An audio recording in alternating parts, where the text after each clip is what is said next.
In 1986, when I was coming of age, Ronald Reagan doubled down on the war on drugs that had been started by Richard Nixon in 1971. Drugs were bad, fried your brain, and drug dealers were monsters.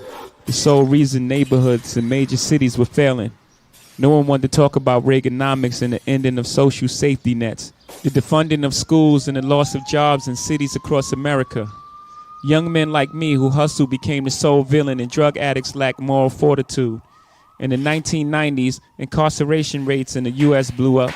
Today, we imprison more people than any other country in the world. China, Russia, Iran, Cuba. All countries we consider autocratic and repressive. Yeah, more than them. Judges' hands were tied by tough on crime laws, and they were forced to hand out mandatory life sentences for simple possession and low-level drug sales. My home state of New York started this with Rockefeller laws.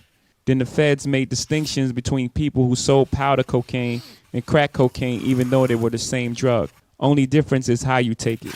And even though white people used and sold crack more than black people, somehow it was black people who went to prison.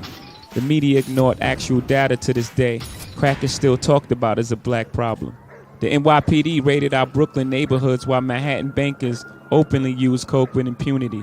The war on drugs exploded the U.S. prison population, disproportionately locking away black and Latinos. Our prison population grew more than 900%. When the war on drugs began in 1971, our prison population was 200,000. Today it is over 2 million. Long after the crack era ended, we continued our war on drugs. There were more than 1.5 million drug arrests in 2014. More than 80% were for possession only. Almost half were for marijuana. People are finally talking about treating addiction to harder drugs as a health crisis, but there's no compassionate language about drug dealers. Unless, of course, we're talking about places like Colorado, whose state economy got a huge boost by the above-ground marijuana industry. A few states south in Louisiana, they're still handing out mandatory sentences for people who sell weed. Despite a booming and celebrated $50 billion legal marijuana industry, most states still disproportionately hand out mandatory sentences to black and Latinos with drug cases. If you're entrepreneurial and live in one of the many states that are passing legalized laws, you may still face barriers participating in the above-ground economy.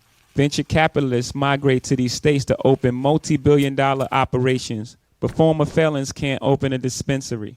Lots of times those felonies were drug charges, caught by poor people who sold drugs for a living, but are now prohibited from participating in one of the fastest-growing economies. Got it? In states like New York, where holding marijuana is no longer grounds for arrest, police issue possession citations in black and Latino neighborhoods at a far higher rate than other neighborhoods. Kids in Crown Heights are constantly stopped and ticketed for trees. Kids at dorms in Columbia, where rates of marijuana use are equal to or worse than those in the hood, are never targeted or ticketed. Rates of drug use are as high as they were when Nixon declared this so-called war in 1971.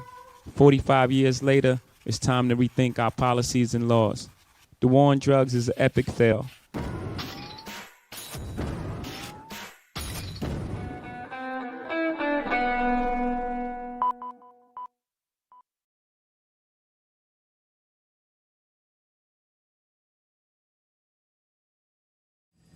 It's been 18 years since the war on drugs was declared.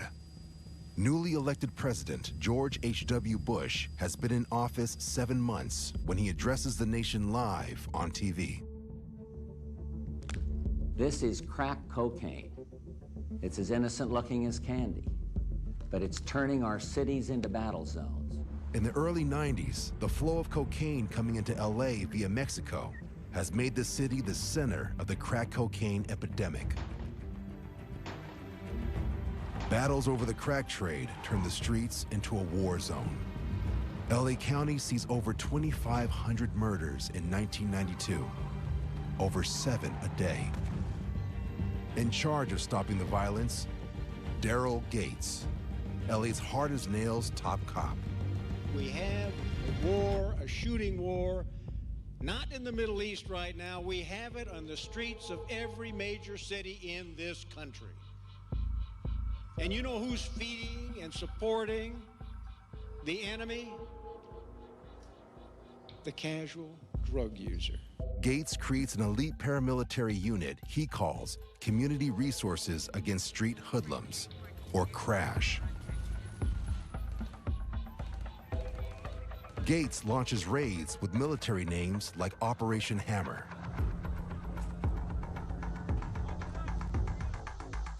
In one weekend, nearly 1,500 people are rounded up and arrested. Dozens of officers raid apartment buildings, punching in walls, even leaving their own graffiti on the sides of buildings.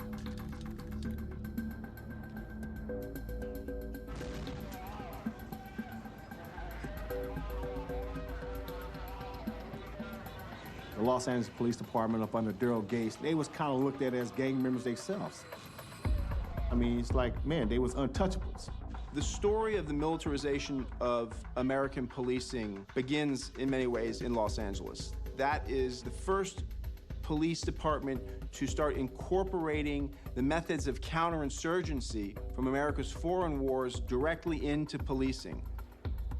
The police were being told for now 20 years that they were fighting a war, that more and more of the public was the enemy, and thus war is the appropriate set of methodology.